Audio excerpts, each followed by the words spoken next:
Merci beaucoup pour ces propos comparatistes qui rappellent aux juristes l'importance du raisonnement par analogie et les analogies que vous avez opérées avec d'autres situations, bien évidemment d'autres conflits, mais également avec les dommages coloniaux ou avec les situations de séisme et de tremblement de terre est pour nous une question très intéressante parce que pour savoir comment réparer, eh bien, le réflexe du juriste est souvent d'aller regarder vers des situations non pas similaires, mais du moins analogues, ou que le juriste peut regarder comme analogue. Et puis, j'ai noté également cet aspect très, très intéressant de la doctrine italienne entre finalement une distinction à opérer entre deux concepts qui ne sont pas équivalents, la réparation impliquant l'intégralité de la réparation précisément, alors que l'indemnisation évoque un caractère partiel. Merci beaucoup donc pour cet apport ce regard italien. Nous aurons l'occasion de poser des questions à la salle après la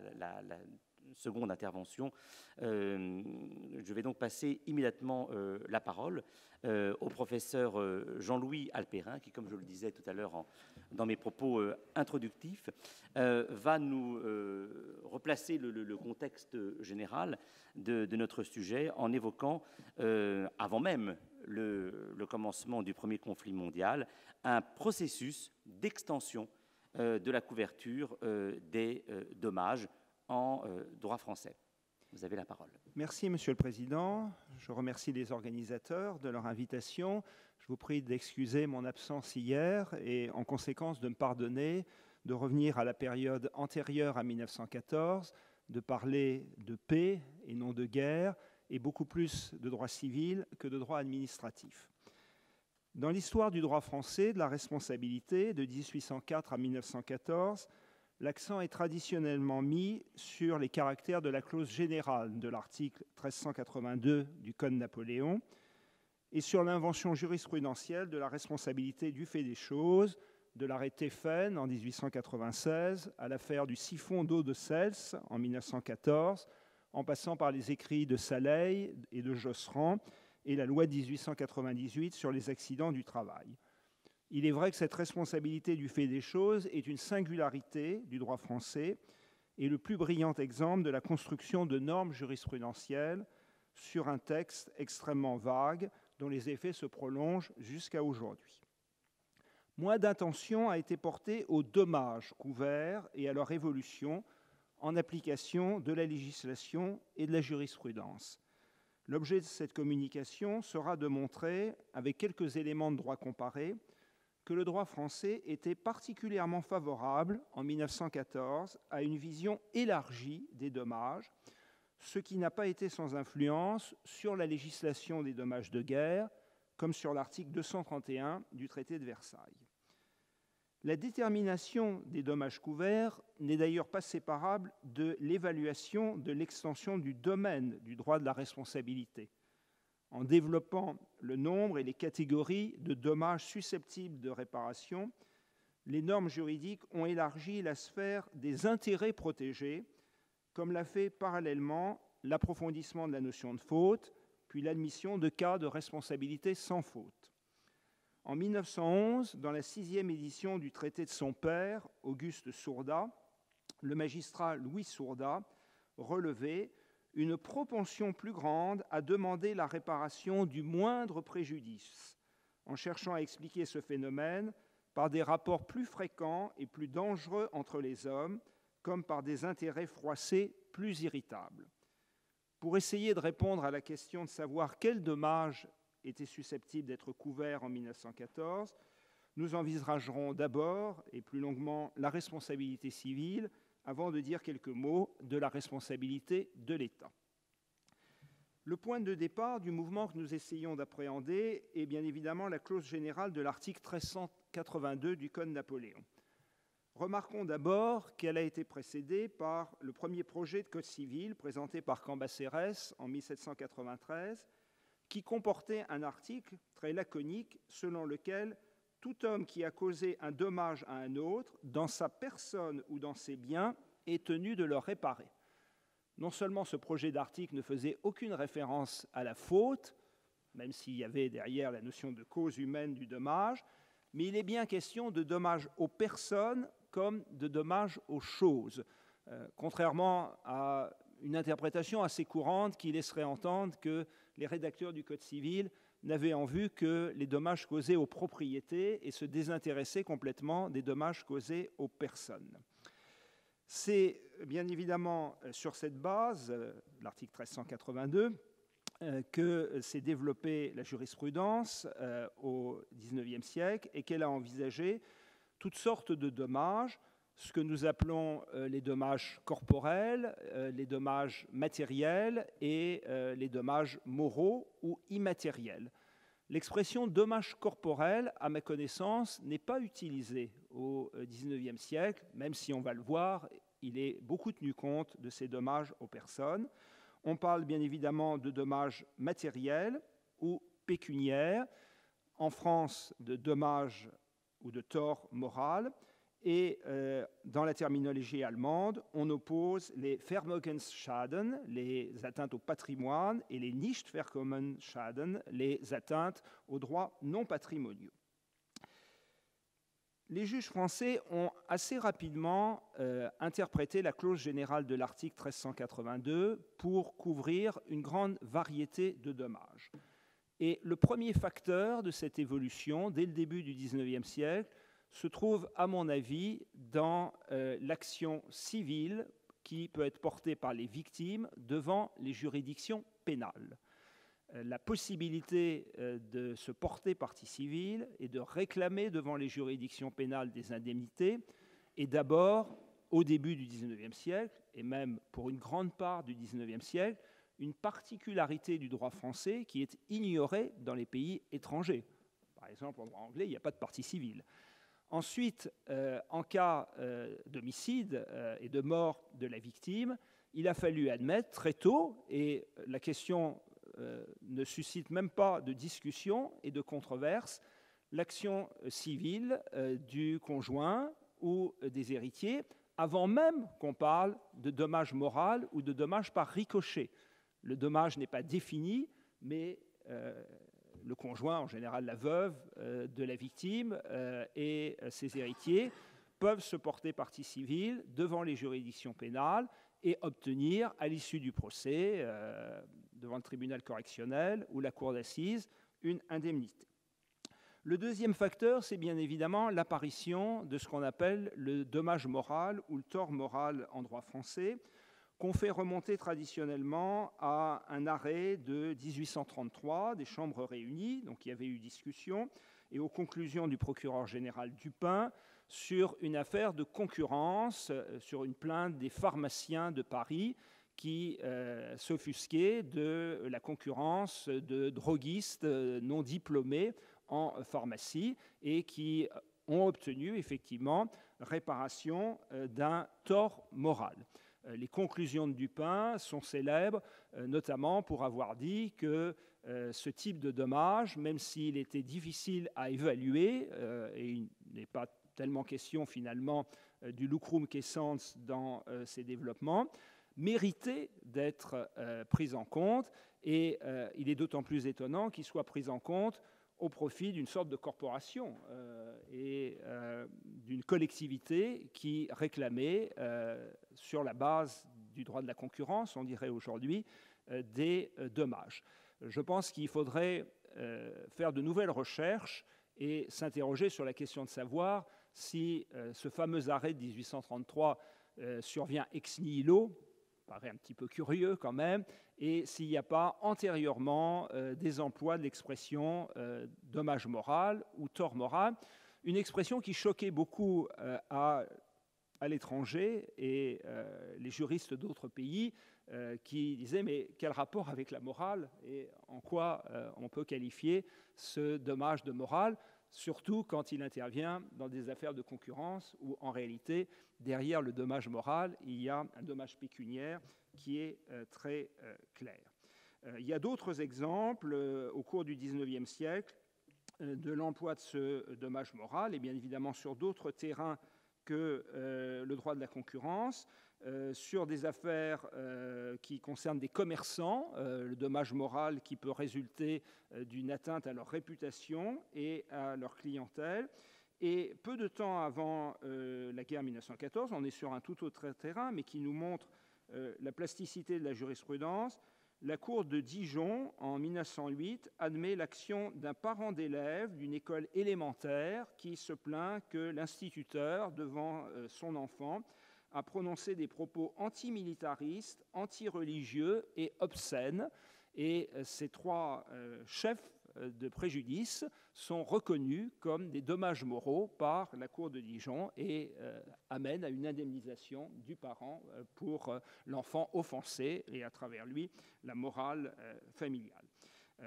Il y a également toute la jurisprudence, à vrai dire très fluctuante, très hésitante, sur l'indemnisation des jeunes filles abusées, séduites,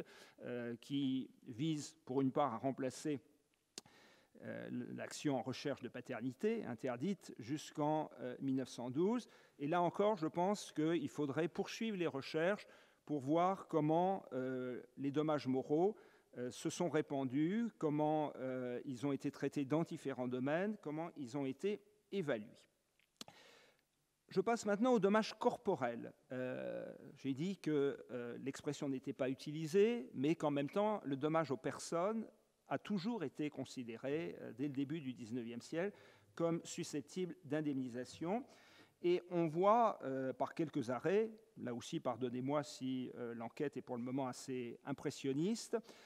que le dommage corporel inclut le traitement médical,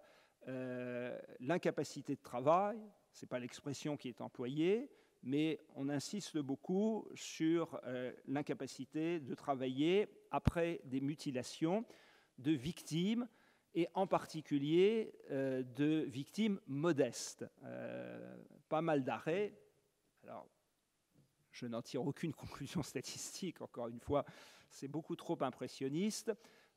oppose un responsable d'accident,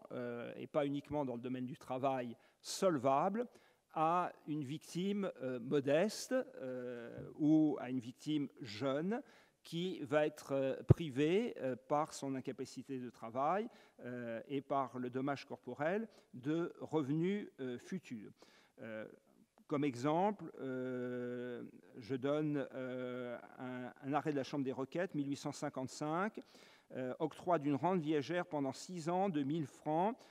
plus 6 000 francs, ce qui est beaucoup, de frais de maladie, pour une blessure par imprudence causée à une victime qui se trouve, dit l'arrêt, dans l'impossibilité de se livrer à ses occupations habituelles. Le tribunal civil de Rennes, on est au niveau de la première instance, 1905, un enfant, probablement d'origine modeste, fils d'un artisan, à 18 mois, est mordu très gravement par un chien qui est atteint de la rage. Le propriétaire, ou plutôt la femme du propriétaire, essaye d'arranger les choses de manière paternaliste en adressant sous enveloppe et sans aucune explication 1 000 francs à la victime, et le père ne s'en contente pas, va devant la justice. La justice affirme qu'il ne s'agit pas d'une transaction et que de toute façon on ne peut pas transiger ainsi sur les droits d'un mineur, et va comptabiliser les frais de traitement à l'Institut Pasteur de Paris, le déplacement et la perte de revenus pour le père qui a accompagné son enfant à l'Institut Pasteur, et au profit de l'enfant, une indemnisation de 1 000 francs, pas énorme, mais qui vise à compenser la perte d'un doigt, d'un index, pas nécessairement d'une incapacité définitive de tout travail. Il en va de même, je l'ai évoqué à propos de l'action civile devant les juridictions pénales, pour le dommage que nous appelons, là aussi l'expression n'est pas employée à l'époque, le dommage par ricochet des parents ou conjoints des victimes décédées. perte de revenus quand la victime était considérée comme soutien de famille, et dommage moral propre aussi à la perte d'un être cher. Les deux sont présents, et là aussi je propose quelques exemples qui montrent aussi une variété de situations sociales. On est dans les classes supérieures, dans un arrêt de la Chambre criminelle de 1863, puisque la victime est morte dans un duel impliquant deux duellistes de famille aisée. Le meurtrier a été acquitté par la cour d'assises, mais dans la partie civile, la cour d'assises accorde une indemnité à la mère de la victime, transférable ensuite aux frères de la victime qui étaient aliénés, et donc avec l'idée que la mort de la victime a privé la famille d'un soutien qui serait tout à fait nécessaire pour ses frères aliénés.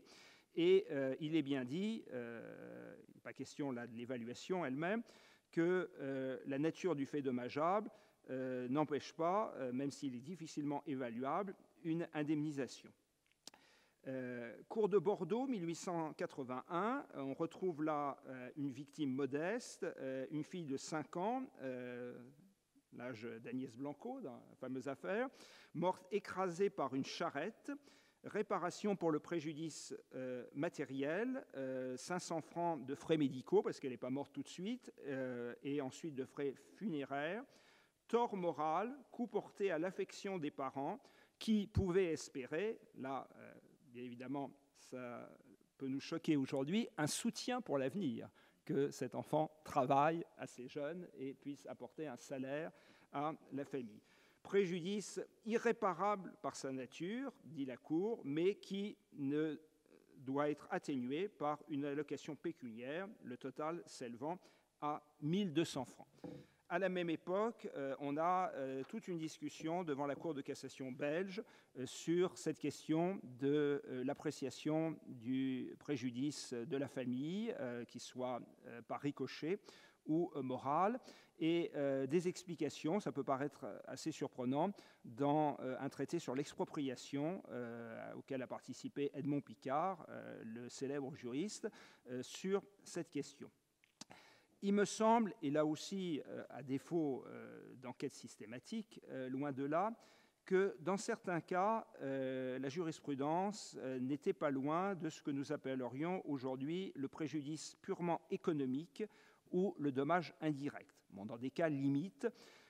par exemple, un arrêt de la Chambre des requêtes de 1887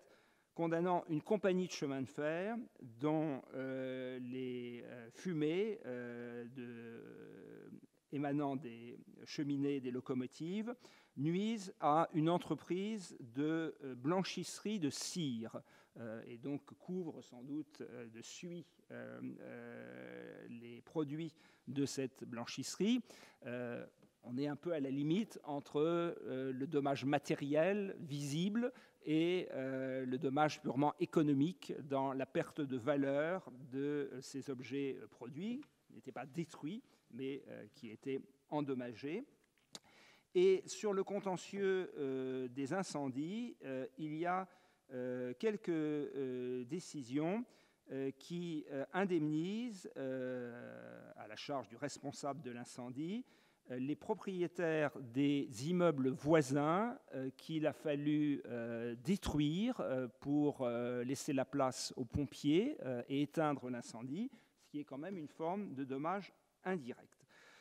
La jurisprudence française était arrivée ainsi à une réparation intégrale d'un grand nombre de préjudices, et je vais un petit peu plus rapidement,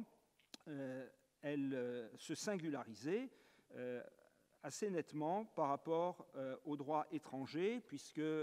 à la veille de la Première Guerre mondiale, le droit allemand, récemment codifié, restreint à un petit nombre d'hypothèses l'indemnisation du dommage moral et même du dommage corporel. Le Code civil suisse est plus généreux, mais fait la différence entre une somme d'argent équitable seulement pour les dommages immatériels et la réparation intégrale des dommages matériels. Et le droit anglais est encore plus restrictif. Rappelons qu'il a mis beaucoup de temps au XIXe siècle à admettre la possibilité pour les parents d'actionner, notamment les compagnies de chemin de fer, après la mort de la victime. Semble donc sur le terrain civil qu'il y a une gamme assez importante de dommages. Je passe maintenant à la responsabilité que nous appelons administrative, même si en 1914, elle est encore jugée très souvent par les tribunaux civils et que dans le traité général de Sourda, la responsabilité de l'État est traitée au milieu des autres responsabilités et en citant à la fois de la jurisprudence civile et de la jurisprudence pénale. Quelques rappels bien connus des spécialistes du droit administratif. Il y a des points de départ dans l'Ancien Régime et surtout dans la loi du 28 Pluviôse en 8 à propos des dommages de travaux publics. Bien évidemment, dans ces dommages de travaux publics, on pense d'abord, et c'est le plus fréquent, aux dommages causés aux biens, mais il arrive aussi que les travaux publics causent des dommages aux personnes, des accidents de personnes, comme disent certains textes au XIXe siècle. Par exemple, le Conseil d'État, dans un arrêt Boisseau de 1863, indemnise une personne décédée du fait de travaux mal protégés pour la construction d'un chemin de fer. Et c'est aussi un des terrains, avec la responsabilité pour les colis perdus par la poste, de lutte entre les juridictions judiciaires et les juridictions administratives. Au-delà, on a déjà quelques cas en temps de paix qui impliquent la responsabilité de l'État pour des accidents arrivés du fait de manœuvres militaires. C'est par exemple des arrêts du Conseil d'État de 1847 et 1862 qui reconnaissent d'abord la compétence administrative et la responsabilité de l'État pour un dommage, et ce n'est pas un dommage mortel, c'est un dommage corporel, estimé à 6 000 francs par le demandeur, causé par un cheval de l'armée au cours de manœuvres, ce qui montre bien que même ces activités militaires, du moins en temps de paix, peuvent conduire à réparation. Et cela se situe avant la fameuse affaire Blanco. Et ce qui est intéressant aussi du point de vue du dommage dans l'affaire Blanco, c'est que le père de la petite Agnès réclamait 40 000 francs de dommages d'intérêt. Donc je pense que ses avocats étaient informés, non pas que cette somme pouvait être obtenue, mais qu'elle n'était pas complètement incongrue, et qu'après la décision du tribunal des conflits, affirmant la compétence administrative, le Conseil d'État, dans l'arrêt du Conseil d'État Blanco, 8 mai 1874, accorde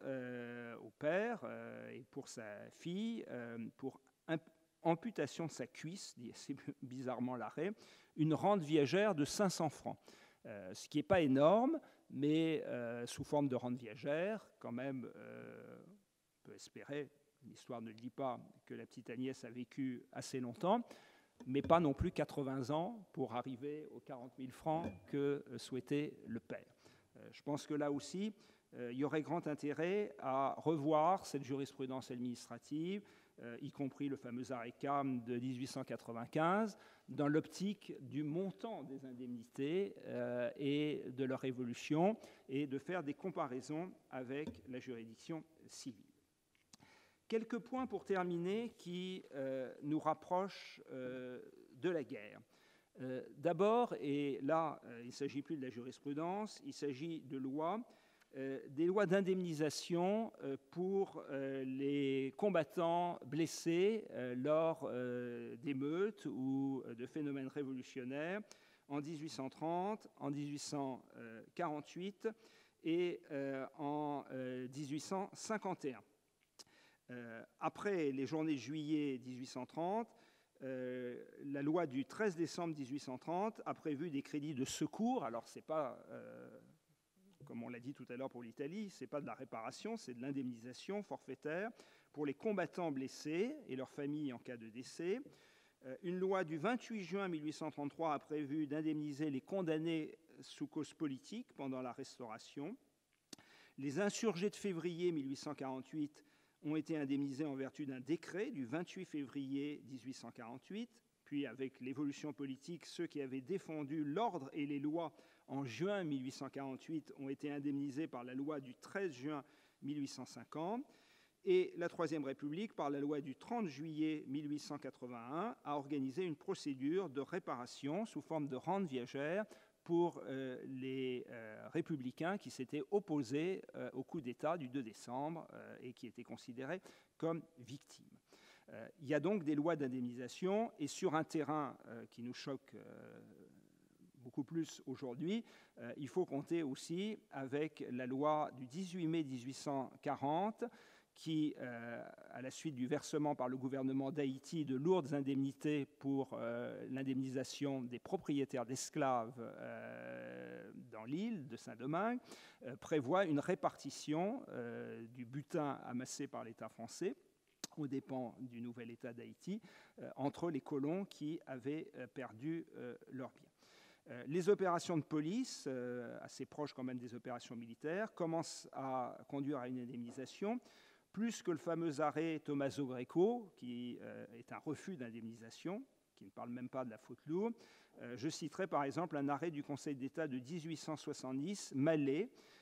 prévoyant l'indemnisation d'une personne blessée par un gendarme lors de la poursuite d'un contrebandier par erreur sur la personne. Et là aussi, les dommages prennent en compte l'impossibilité de se livrer à son travail quotidien, évalué à 6 000 francs. Alors vous me direz, dans tout cela, il n'y a pas la guerre, et on sait bien que les indemnisations ont été plus que limitées après la guerre de 1870-1871, mais il me semble qu'il y a tout un ensemble de normes, essentiellement jurisprudentielles, qui ont préparé le terrain en 1914 à l'idée qu'il y avait de moins en moins de cas fortuits ou de force majeure, de plus en plus d'accidents qui méritaient d'être compensés, et compensés dans toutes leurs dimensions, dommages matériels, dommages corporels et dommages moraux, y compris quand ces dommages étaient provoqués par l'État ou par des agents de l'État, à une époque où, il faut le rappeler aussi, il n'y avait pratiquement aucun pays au monde, en dehors de la France, qui reconnaissait aussi largement la responsabilité de l'État. Il nous semble, pour conclure, que l'action discrète des magistrats dans la reconnaissance de ces dommages et dans le calcul des indemnités fut peut-être plus importante que l'influence de la doctrine solidariste qui, de Durkheim à Bourgeois, n'aborde jamais ces questions d'évaluation des dommages, aborde bien évidemment la question générale de la responsabilité, de la socialisation des risques, et il faudrait parler aussi de l'influence, bien évidemment, des contrats d'assurance, mais ne se focalise pas, et même n'aborde pas du tout, la question de l'évaluation du dommage, qui finalement, à la fin des décisions, dans une partie qu'on néglige un peu aujourd'hui, mais qui était essentielle pour les victimes, était le résultat de cette jurisprudence civile et administrative.